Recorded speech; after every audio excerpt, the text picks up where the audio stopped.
এইটা এখন ওই মিক্সিংয়ে ঢালবো।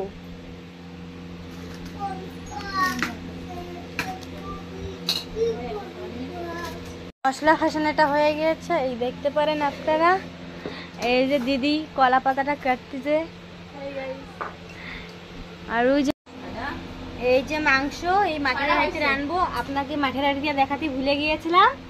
এই দেখো মাটির হাঁড়ি, এর ভিতরে আগে থেকে পেঁয়াজ রসুন ঝালটা এখানে গ্রাইন্ডার করেছিলাম, সেটা এখন এতে দেব।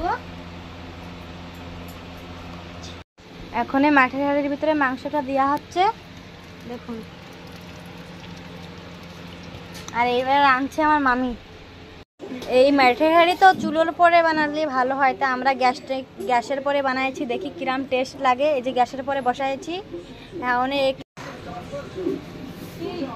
দারুণ ভেবে জ্বলছে।